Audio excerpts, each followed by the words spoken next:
Ladies and gentlemen, love is not just a feeling. It is a deliberate act of seeking to know and understand someone on the deepest level possible.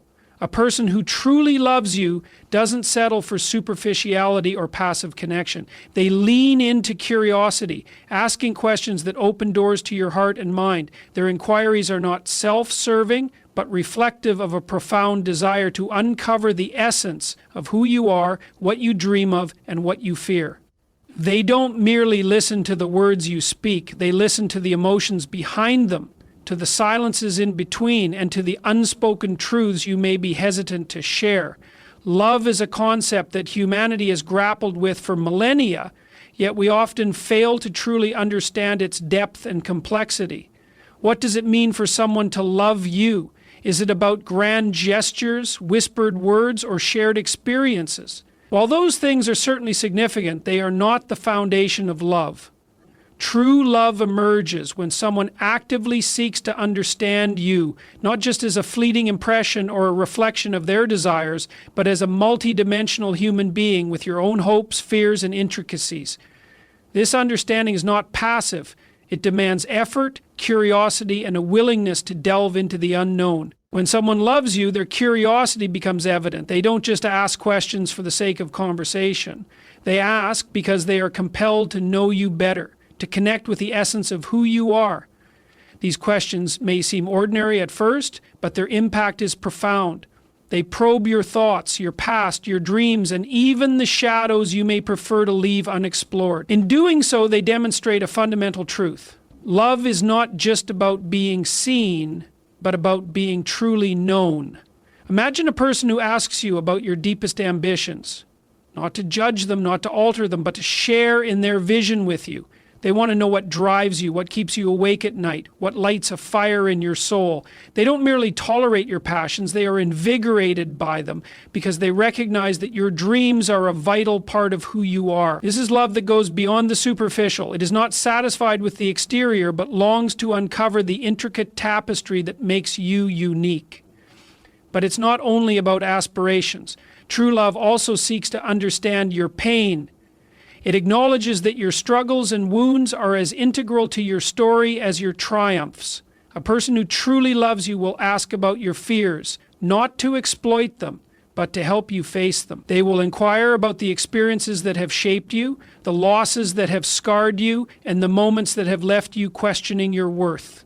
They will approach these inquiries with sensitivity and respect, knowing that to tread into this territory requires immense trust, and in doing so, they help you realize that your vulnerabilities are not liabilities, but bridges that connect you to others in profound and meaningful ways. In this sense, love is transformative. It challenges you to confront parts of yourself that you might otherwise keep hidden.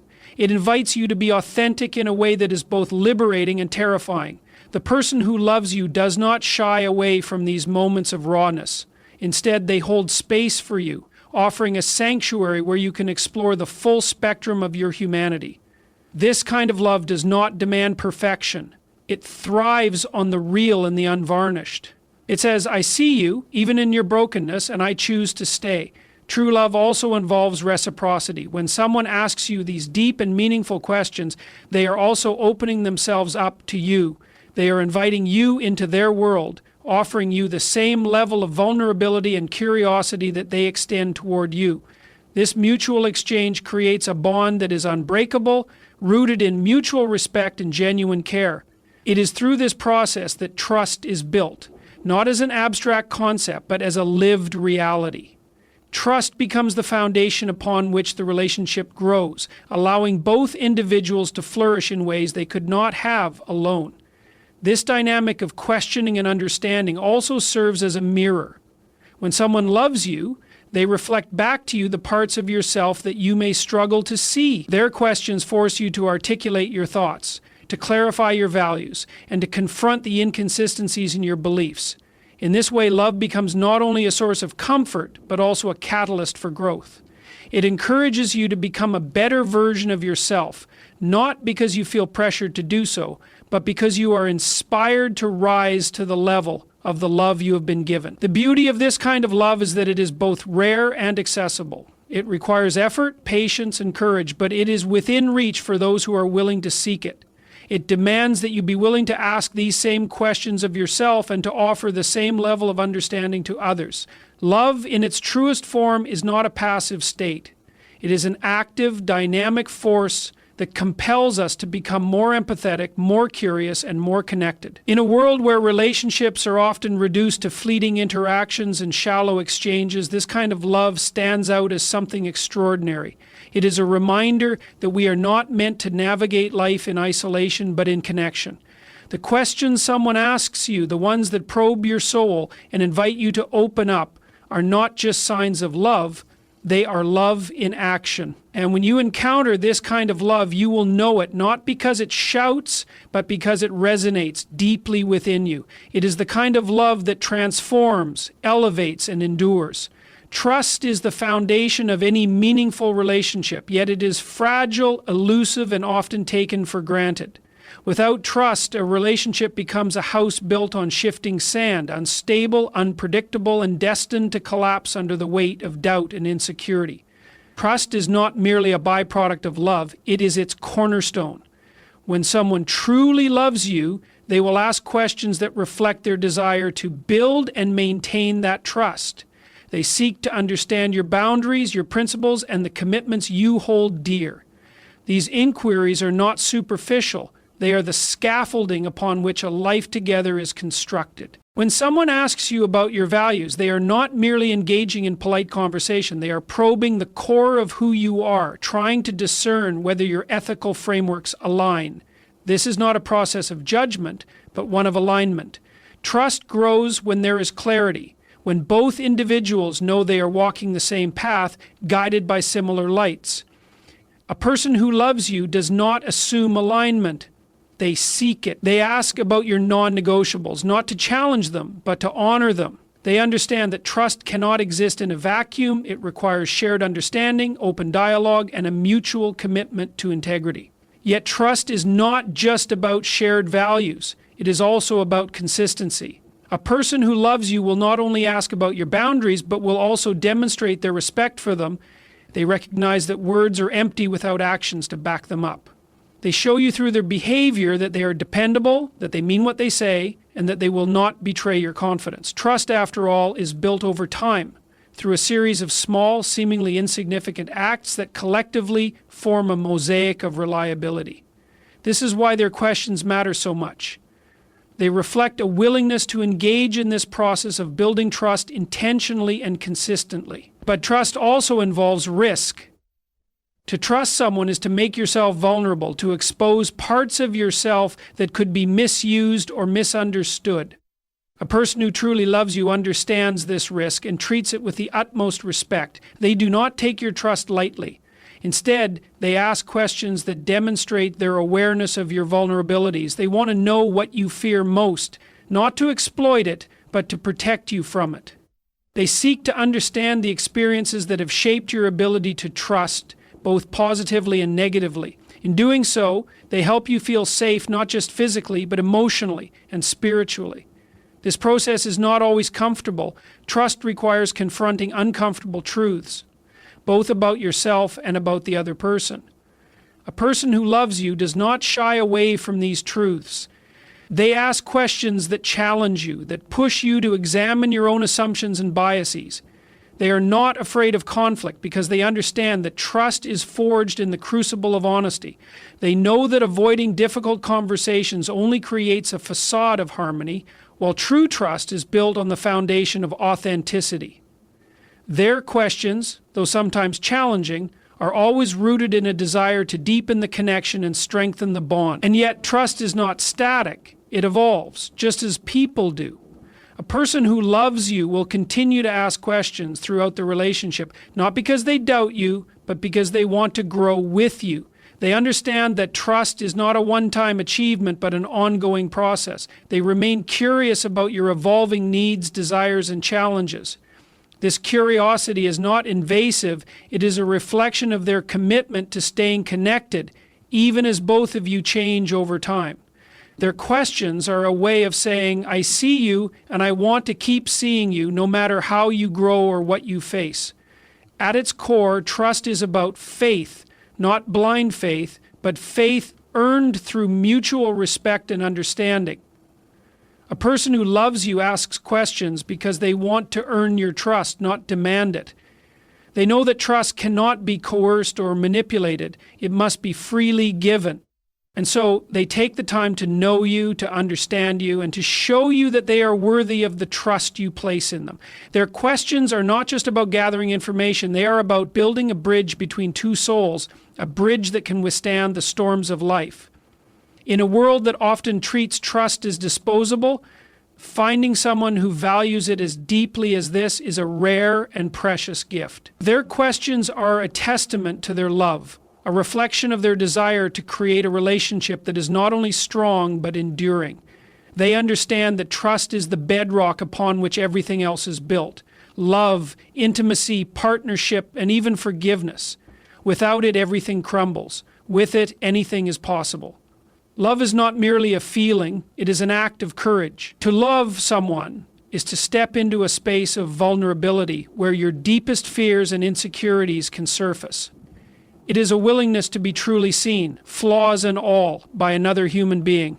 When someone truly loves you, they seek to understand not just your strengths, but also your weaknesses.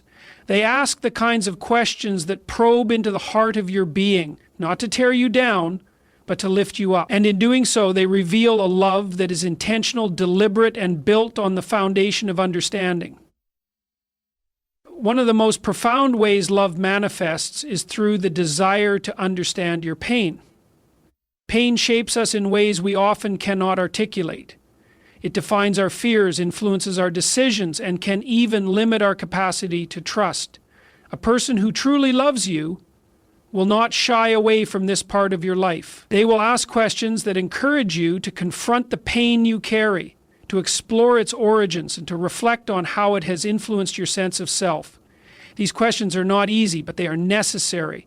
They reflect a deep commitment to knowing you fully, not just the parts of you that are easy to love. When someone loves you in this way, their intent is not to fix you or solve your problems. It is to walk alongside you as you navigate them. They understand that your pain is not a problem to be solved, but a story to be understood. They ask about the moments that shaped you, the losses you've endured, the betrayals you've faced. And in asking, they create a space where your pain can be acknowledged without being judged. This act of listening, of bearing witness to your struggles, is a profound expression of love. It says, I see you and I accept you even in your brokenness. Such questions also demonstrate an understanding of the human condition. To love someone is to recognize that they are not perfect, that they carry wounds just as you do. It is to accept that life is fraught with suffering, but within that suffering lies the potential for connection. A person who truly loves you sees your pain not as a barrier, but as a bridge. An opportunity to deepen the bond between you. They ask these questions not out of curiosity, but out of a genuine desire to connect with you on the deepest level. Their love is not superficial, it is rooted in empathy and compassion. But these questions also serve another purpose. They challenge you to confront the parts of yourself that you might prefer to ignore. They ask you to face your fears, to name your insecurities, to explore the ways in which your pain has shaped your beliefs about love and relationships. This is not easy. It requires courage, honesty, and a willingness to be vulnerable, but it is through this process that true healing and growth can occur. Love, after all, is not about avoiding discomfort, but about embracing it in the service of a deeper connection. This kind of love is rare because it demands so much. It requires patience, humility, and a willingness to engage in difficult conversations. It asks both people to be open, honest, and vulnerable, to lay down their defenses and let themselves be truly seen. A person who loves you in this way does not do so because it is easy. They do it because they believe you are worth the effort. They see in you a potential that perhaps even you have not yet recognized. And through their questions, they encourage you to see it too. Such love is transformative. It has the power to heal wounds that have festered for years, to break down walls that have kept you isolated, and to create a sense of safety that allows you to be fully yourself. When someone loves you in this way, they give you the gift of being known, not just on a surface level, but in the deepest, most profound sense. They see your pain, your flaws, your fears, and they love you not despite these things, but because of them. They understand that it is your imperfections that make you human, that give you depth and character and strength. To be loved in this way is a blessing, but it is also a responsibility. It asks you to meet that love with your own vulnerability and openness. It invites you to engage in the same process of understanding, to ask the same kinds of questions, to offer the same kind of acceptance. Love, when it is true, is never one-sided. It is a partnership, a mutual commitment to growth and connection. It is a journey you embark on together, knowing that it will not always be easy, but believing that it will always be worth it. This is why the questions matter. They are not just words, they are acts of love. They demonstrate a willingness to engage with you on the deepest level, to see you not as an idealized version of yourself, but as the complex, imperfect, and beautiful person you truly are. They are a reminder that love is not about perfection, it is about connection. It is about seeing and being seen, knowing and being known, trusting and being trusted. And in that connection lies the true power of love, a power that can heal, transform, and elevate both of you to your highest potential. Trust is the foundation upon which all meaningful relationships are built. Without trust, there can be no stability, no security, no genuine connection. It is the invisible thread that holds people together, allowing them to be vulnerable, open, and honest with one another. But trust is not something that exists in a vacuum. It must be earned, nurtured, and protected. The moment it is broken, everything built upon it begins to crumble, and the effects can be devastating. Betrayal is the ultimate violation of that trust, and it leaves scars that can take a lifetime to heal. It's not just the act of betrayal that wounds us. It's the shattering of the belief that we were safe, valued, and understood.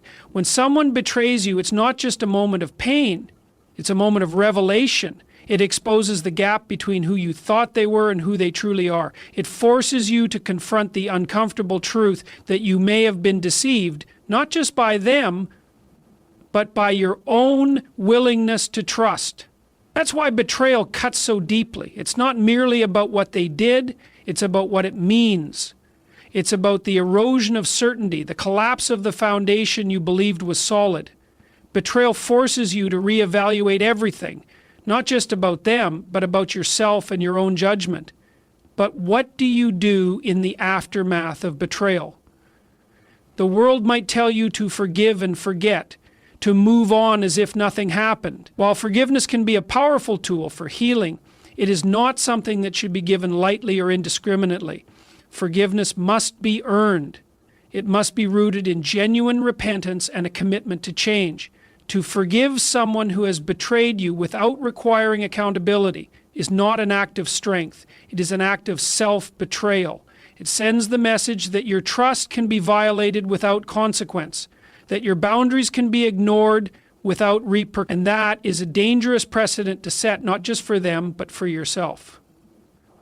True forgiveness is not about letting someone off the hook.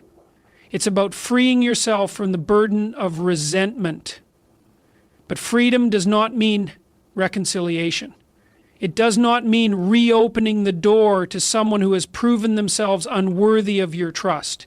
Some betrayals are so profound that they demand a permanent severance. They force you to protect yourself, to draw a line that cannot be crossed. This is not about holding a grudge. It's about self-respect. It's about recognizing that your time, energy, and emotional well-being are too valuable to be spent on someone who does not value you in return. There are certain betrayals that should never be forgiven because they reveal a fundamental incompatibility in values, ethics, or priorities. When someone lies to you repeatedly, they are telling you that the truth does not matter to them. When someone disrespects your boundaries, they are showing you that your needs and feelings are secondary to their desires. When someone manipulates you, they are demonstrating a willingness to exploit your trust for their own gain. These are not minor offenses. They are character flaws that cannot be overlooked.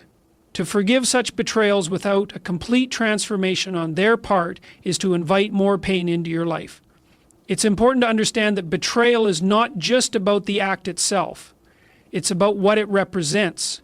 It's about the values that were disregarded, the trust that was shattered, the bond that was broken. When someone betrays you, they are showing you who they are. They are revealing the truth of their character, no matter how much they may try to excuse or justify their actions. And once you see that truth, you cannot unsee it. You cannot go back to the way things were, because the foundation of your relationship has been irrevocably altered.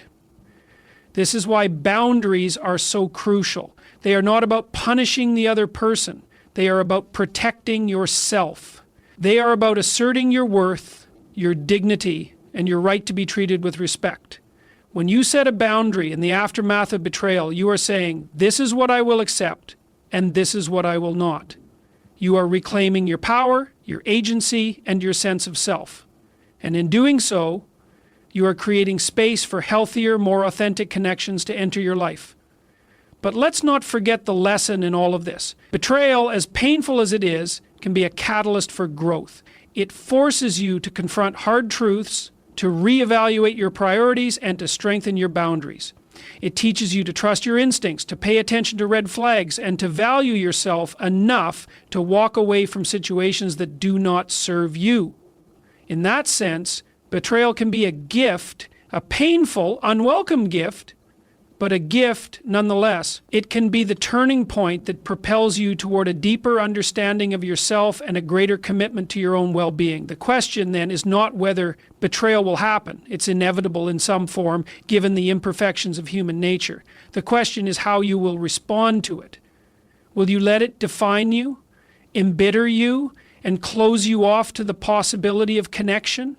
Or will you use it as an opportunity to grow, to strengthen, and to redefine your standards? The choice is yours, and it is a choice that will shape the course of your life. Betrayal is a painful reminder that trust is both fragile and precious. It is a call to be discerning, to set boundaries, and to hold yourself and others to a higher standard. It is an invitation to value yourself enough to demand integrity, honesty, and respect in all your relationships. And above all, it is a chance to remember that while betrayal can shatter the trust you place in others, it cannot touch the trust you place in yourself unless you allow it to. Pain is inevitable in relationships because relationships are formed by imperfect people. We enter into them with the hope of connection, understanding, and shared purpose. Yet, invariably, conflicts arise. People make mistakes. They hurt each other. Sometimes intentionally, sometimes not. And in that pain lies an opportunity, a crossroads where one must decide, will this pain lead to bitterness or growth? Betrayal, perhaps the deepest wound a relationship can suffer, forces this choice upon us more starkly than almost any other experience. It is an undeniable breach of trust that can shatter the foundation upon which two people stand. And yet, it holds the potential to reveal truths that might otherwise remain hidden. Truths about others, about the world, and most importantly, about ourselves. When betrayal strikes, the immediate reaction is often one of disbelief. How could this person, whom I trusted, have done this to me? The pain seems insurmountable, the damage irreparable. But in that disbelief lies a seed of transformation. The betrayal forces us to confront the reality of the situation, to strip away illusions, and to grapple with the raw truth. This is not a comfortable process. It is brutal, exposing, and deeply unsettling. Yet it is in this confrontation with truth that the possibility for growth emerges. The betrayal reveals not only the flaws in the other person, but also the vulnerabilities in ourselves. The areas where we allowed boundaries to be crossed or warning signs to be ignored. This does not mean we are to blame for the actions of others. Far from it. Each person is responsible for their choices, and betrayal is a choice, a deliberate act of deceit or disloyalty. However, understanding how we arrived at that moment, how the dynamics of the relationship permitted or masked such behavior, can empower us to make different choices in the future. It is not about assigning blame to oneself, but about reclaiming agency, about learning to trust oneself again after that trust has been so profoundly shaken. The decision to confront betrayal, to truly face it rather than bury it or avoid it, requires immense courage. It means acknowledging the pain, processing the anger, and grieving the loss, not just of the relationship, but of the version of the relationship you thought you had. This is not a process that can be rushed or bypassed. Pain demands to be felt. It insists on recognition, and in recognizing it, we honor the depth of our own humanity. The suffering speaks to the value we placed on the relationship, the significance it held for us. And while that suffering can feel like a weakness, it is in fact a testament to our capacity to care, to invest, to believe in something greater than ourselves. Forgiveness, when it comes, is often misunderstood. It is not a passive act, nor is it an unconditional one. Forgiveness is a choice, and like all meaningful choices, it must be rooted in discernment. Forgiveness does not mean excusing the betrayal or pretending it didn't happen. It doesn't mean allowing the other person to escape accountability. True forgiveness is an act of liberation. It frees you from the chains of resentment and anger, but it does not demand reconciliation. Forgiveness and trust are not synonymous. Trust must be earned, rebuilt painstakingly over time if it is to be restored at all. And in some cases, the betrayal is so profound that trust can never be reestablished, nor should it be. To forgive without wisdom, to re-enter a relationship without holding the other person accountable, is not an act of strength. It is an act of denial. It is to ignore the lessons that betrayal teaches. And those lessons, as painful as they are gifts. They teach us about our boundaries, about our values, and about the importance of protecting our inner world from those who would harm it. Betrayal sharpens our perception, clarifies our priorities, and forces us to confront the question of what we will and will not tolerate in our lives. But there is another side to betrayal, a side that points inward. If we are honest with ourselves, we must acknowledge that we too are capable of betrayal. We betray our own values when we act out of fear rather than courage. We betray others when we fail to communicate honestly, when we allow resentment to fester instead of addressing conflicts head on. Recognizing this capacity within ourselves does not excuse the betrayals of others, but it humbles us. It reminds us that relationships are not merely about the other person's flaws, but also about our willingness to confront our own. Betrayal is a crucible, a test of character and resilience. It asks us to choose. Will we allow it to destroy us, to close us off from connection and trust, or will we use it as fuel for transformation, as a catalyst for deeper self-awareness and stronger relationships in the future? The choice is not easy, nor is it immediate. It is a journey, one that requires patience, introspection, and the courage to confront the painful truths that betrayal lays bare. But if we choose growth over bitterness, if we choose to learn rather than to retreat, we may find that even the deepest wounds can heal, leaving us stronger, wiser, and more compassionate than before. The experience of betrayal strikes at the very heart of what it means to trust, to love, to be vulnerable. It's an assault not only on the relationship, but on the very foundation of our sense of security and identity. Yet, as painful as it is, betrayal is also an opportunity, a mirror reflecting not just the flaws in others, but the vulnerabilities and expectations within ourselves. It calls us to question what we value, how we engage with others, and ultimately how we navigate the complexities of human connection. When someone betrays you, the immediate response is often a mix of shock and disbelief. You find yourself replaying every moment, trying to discern the signs you missed, the warnings you ignored. This process can become an obsession, a desperate attempt to make sense of the chaos and regain control. But the truth is, betrayal disrupts your narrative. It shakes your perception of reality and forces you to confront the uncomfortable truth that people are not always who you believe them to be. The person who betrayed you acted out of their own limitations, their own struggles, and perhaps their own selfishness. Recognizing this does not diminish the pain they caused, but it shifts the focus from blaming yourself to understanding the dynamics at play. There's an inherent temptation after experiencing betrayal to retreat into cynicism, to harden your heart and build walls so impenetrable that no one can ever hurt you again. But while this approach may shield you from pain, it also isolates you from the richness of genuine human connection. Life is not meant to be lived in solitude, devoid of trust. The challenge lies in discerning whom to trust, when to trust, and how to rebuild trust in a way that protects your well-being without shutting you off from the possibility of joy and intimacy. This is not to say that every betrayal should be forgiven or every relationship salvaged. Some betrayals are so deep, so corrosive, that to forgive without accountability would be to betray yourself. In those instances, the most compassionate thing you can do for both yourself and the other person is to let go, to acknowledge that some relationships are not meant to endure and that walking away is not a sign of failure but of wisdom. But even in these cases, the act of letting go must be accompanied by an internal reckoning. What did this experience teach you? How will it shape the way you approach future relationships? To ignore these questions is to risk repeating the same patterns and finding yourself betrayed once more. Forgiveness, when it is possible, is a complex and often misunderstood process. It is not an act of weakness or passivity, nor does it erase the consequences of the betrayal. Instead, forgiveness is an assertion of your own strength, an act of self-liberation. It's about releasing the grip that anger and resentment have over your life. These emotions, while valid, can consume you if left unchecked. They can distort your perspective and keep you trapped in a cycle of bitterness. Forgiveness allows you to break free, not for the benefit of the person who betrayed you, but for your own healing and growth. This journey of healing, of rebuilding trust, begins with self-awareness. It requires you to confront not only the actions of others, but also the vulnerabilities within yourself.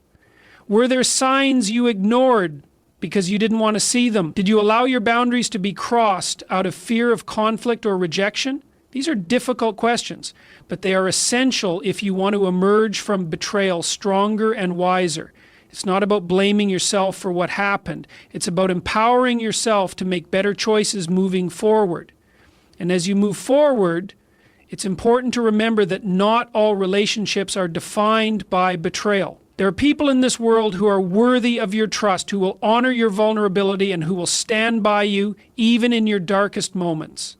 These relationships may not come easily, and they will undoubtedly face challenges of their own, but they are worth seeking and nurturing. The pain of betrayal, as overwhelming as it may feel, does not define you. It is a chapter in your story, not the conclusion. What defines you is how you respond to that pain, how you choose to rebuild your life and your sense of self. Do you allow betrayal to harden you, to make you bitter and isolated, or do you use it as a catalyst for growth, a stepping stone toward greater self-awareness and resilience? The choice is yours, and it is a choice that will shape not only your future relationships, but also the way you view yourself and the world around you. It is in this choice, in this act of reclaiming your own power and agency, that you discover the true strength that lies within you.